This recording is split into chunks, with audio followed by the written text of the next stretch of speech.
Cuando ves un caballo de exhibición moderno, brillante, enorme, musculoso, con movimientos perfectamente calculados, es casi imposible no pensar que estás viendo la versión más avanzada de la especie, el resultado final de siglos de selección humana, el caballo perfeccionado.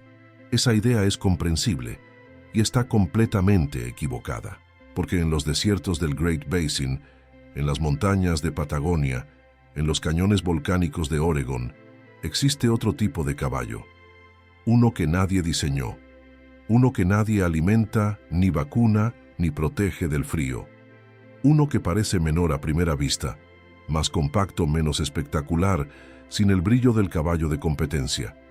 Y sin embargo, ese caballo hace algo que la mayoría de los caballos domésticos modernos simplemente no puede hacer: sobrevivir, no un día, no una semana, décadas, en condiciones que matarían a un caballo estabulado en cuestión de días, sin herraduras, sin suplementos, sin nadie que controle su dieta ni sus horas de descanso, ni la dureza del terreno que pisa.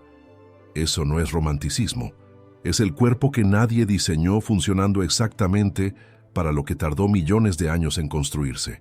Y entender por qué ese cuerpo es distinto, en qué sentidos es objetivamente más eficiente que el caballo moderno, cambia completamente la manera de ver a ambos animales. Empieza por los cascos, porque es donde la diferencia se vuelve más visible y más concreta. Un caballo salvaje camina, todo el tiempo, sin opción, kilómetros diarios sobre piedra volcánica, arena, lodo, terreno irregular. Ese movimiento constante no es solo ejercicio, es el mecanismo que mantiene el casco sano. La circulación interna del casco depende directamente de la presión y el impacto del movimiento. Sin movimiento, la circulación se degrada, el tejido se debilita. El resultado en el caballo salvaje es un casco compacto, duro, con paredes densas y suela resistente que se adapta al terreno específico donde vive el animal. Un Mustang del desierto volcánico de Oregón tiene cascos que ningún herrero podría replicar artificialmente con exactitud, porque fueron formados por millones de impactos específicos sobre ese tipo de suelo. El resultado en muchos caballos domésticos modernos es lo opuesto: horas en establos, superficies blandas, poca presión, poco movimiento, poca circulación, laminitis, cascos débiles, deformaciones que requieren corrección constante y que vuelven si la corrección se interrumpe. El herraje resuelve el síntoma, no la causa. La causa es que sacamos al caballo de la condición para la que su cuerpo evolucionó: movimiento constante sobre terreno variable, y lo pusimos en una situación que ese cuerpo no estaba diseñado para tolerar. Eso es lo que la ciencia confirma, no es interpretación. Pero los cascos son solo el principio. Lo que ocurre en el metabolismo es, si acaso, más revelador. El caballo evolucionó como animal de pastoreo continuo, no como animal de comidas grandes y separadas. Su sistema digestivo está diseñado para procesar pequeñas cantidades de alimento fibroso durante casi todo el día. Pasto seco, arbustos duros, vegetación pobre que un caballo doméstico bien alimentado ni siquiera consideraría comer. El intestino del caballo salvaje trabaja lento. Aprovecha casi todo. Extrae nutrientes de material vegetal que parece no tenerlos. Es una máquina de eficiencia calórica construida para ambientes donde la comida no abunda y donde desperdiciar energía equivale a morir antes de tiempo. Mira qué curioso. Ese mismo sistema que parece primitivo al lado de un caballo doméstico alimentado con granos balanceados y suplementos específicos es, en términos de funcionalidad pura, extraordinariamente superior para lo que el cuerpo del caballo originalmente necesita. Muchos caballos domésticos modernos fueron seleccionados para crecer rápido, producir músculo, rendir en disciplinas explosivas. Eso funcionó, produjo animales impresionantes, pero también aumentó las necesidades calóricas, complicó la digestión, creó dependencias metabólicas que no existían en el caballo original. Un caballo salvaje en condición corporal aceptable después de un invierno brutal. Un caballo doméstico con cólico después de un cambio de dieta mal manejado. Los dos son Equus caballos, el mismo animal con 4 millones de años de historia compartida. La diferencia es lo que la selección humana priorizó en cada uno. Hay algo en esta comparación que no me deja del todo tranquilo, y la verdad es que es difícil de articular sin que suene a más de lo que es. Un veterinario especializado en caballos criollos del norte de México me explicó una vez algo que se quedó. Me dijo que los caballos más difíciles de tratar no son los más enfermos, son los más mejorados. Los que tienen tanta selección artificial encima que su cuerpo ya no sabe cómo responder a condiciones que debería manejar solo. Le quitamos las herramientas, dijo, y después nos sorprendemos cuando no puede arreglarse. No lo había pensado así hasta ese momento. La conformación, la estructura ósea y muscular del animal, sigue el mismo patrón. El caballo salvaje tiene aplomos funcionales porque la naturaleza no tolera otra cosa. Un caballo con mala estructura en las patas no puede seguir a la manada durante años. No puede recorrer las distancias que la supervivencia exige. Queda rezagado, queda expuesto, queda eliminado del acervo genético con una eficiencia que ningún comité de crianza podría igualar. Es brutal, es implacable, y produce animales con una solidez estructural que los registros genealógicos raramente garantizan. El caballo doméstico tiene registros, certificados, genealogías documentadas con precisión, pero un pedigrí no garantiza aplomos funcionales. Un pedigrí garantiza que el animal desciende de otros animales con ese pedigrí. La selección por apariencia, por velocidad, por disciplinas específicas puede, y frecuentemente lo hace, acumular problemas estructurales que se transmiten generación tras generación mientras el animal siga siendo visualmente impresionante o competitivamente útil. La naturaleza no hace esa concesión. El cuerpo que nadie diseñó no tiene margen para eso. Y después está el músculo. Bueno, no exactamente el músculo, la relación entre músculo y función. Porque ahí es donde la comparación se vuelve más contraintuitiva. El caballo salvaje parece a veces más delgado, menos imponente que un warm blood de competencia o un cuarto de milla en plena condición atlética. Y técnicamente lo es. Tiene menos masa muscular. Pero cada kilogramo de músculo consume energía.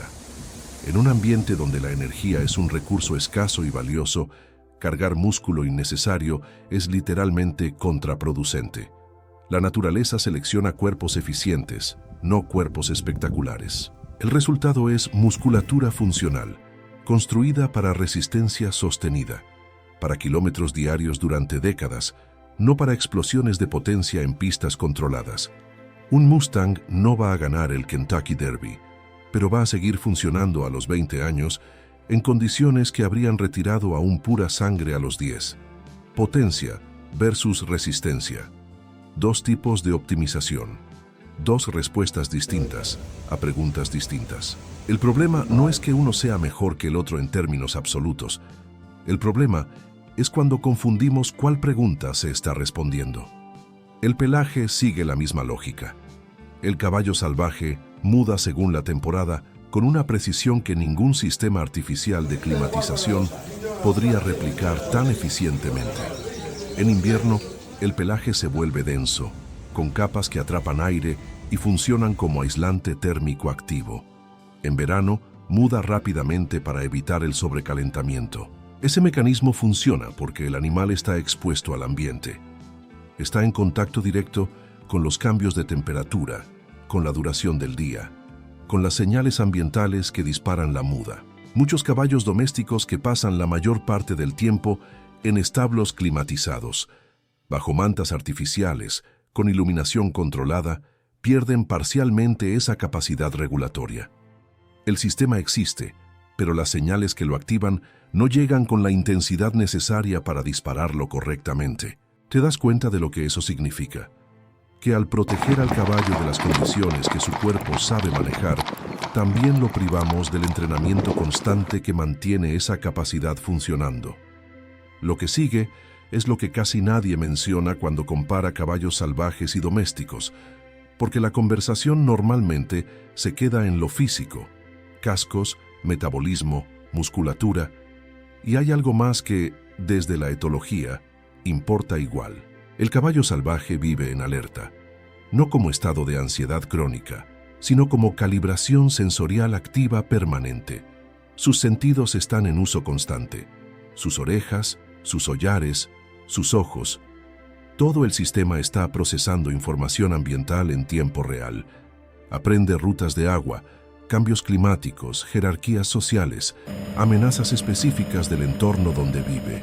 Un error en libertad puede costar la vida. Eso crea una inteligencia práctica, no abstracta, no medible en tests estandarizados, que es funcionalmente diferente a la de un caballo que depende del humano para cada decisión de supervivencia. El caballo doméstico, en muchos casos, no necesita esa calibración. No necesita memorizar fuentes de agua porque el agua aparece en el comedero. No necesita leer el clima porque hay un establo. No necesita navegar jerarquías sociales complejas porque vive solo o en grupos pequeños con dinámica controlada. Eso está bien, es consecuente con la función que ese caballo tiene, pero hay que ser honestos sobre lo que se pierde en ese proceso. Capacidades que existen en el diseño original del animal y que se atrofian cuando el ambiente no las exige. Y aquí llegamos al punto central que este tema raramente hace explícito. Los problemas más comunes del caballo doméstico moderno: obesidad, cólico, laminitis, problemas articulares, estrés crónico, estereotipias, no son accidentes, no son fallas individuales de manejo. Son la señal sistemática de un animal viviendo en condiciones que su cuerpo no fue construido para tolerar. El cuerpo del caballo evolucionó para caminar entre 10 y 20 kilómetros diarios, para comer pequeñas cantidades de fibra durante 16 a 18 horas, para vivir en movimiento constante, en grupo, con acceso a terreno variable. La estabulación prolongada, las comidas grandes y separadas, el confinamiento individual, la inactividad. Cada uno de esos factores, por separado, genera problemas documentados. Juntos, producen el perfil de enfermedades crónicas que cualquier veterinario equino reconoce inmediatamente. No es que el caballo doméstico sea inferior, es que lo pusimos en un contexto que contradice su biología fundamental, y después tratamos los síntomas sin resolver la contradicción. El cuerpo que nadie diseñó no tiene ese problema. El cuerpo que nadie diseñó vive exactamente como su biología exige que viva. Esto no termina con una conclusión simple, porque el tema no la tiene. El caballo doméstico produjo algo extraordinario: razas especializadas con capacidades que ningún Mustang puede igualar en sus dominios específicos, velocidad pura de un Thoroughbred, fuerza de tracción de un Shire, movimientos de un Lusitano. La colaboración entre humanos y caballos durante milenios produjo animales que son, en sus contextos, obras de ingeniería biológica genuinas. El problema no es la domesticación. El problema es el olvido. Cuando olvidamos que el cuerpo del caballo fue construido para kilómetros diarios y pastoreo constante, y terreno variable y vida social compleja, cuando lo tratamos como máquina de rendimiento que solo necesita combustible y mantenimiento, empezamos a producir exactamente los problemas que vemos. El caballo salvaje no es un modelo a imitar literalmente, es un recordatorio de qué es ese animal en su base, antes de todo lo que le agregamos encima. El cuerpo que nadie diseñó no necesita que nadie lo recuerde. Sigue funcionando. En los desiertos y las montañas y los bosques donde la selección natural no hace concesiones, exactamente como funcionó siempre. Resistente, eficiente, silencioso. Construido no para verse bien, sino para durar. Y eso, si uno se detiene a pensarlo de verdad, dice más sobre lo que es un caballo que cualquier registro genealógico o cualquier trofeo de exhibición. Si llegaste hasta aquí, ya entiendes algo que la mayoría de la gente que admira caballos nunca se tomó el tiempo de ver. Cuéntanos desde dónde lo estás viendo, porque esta historia tiene que llegar más lejos.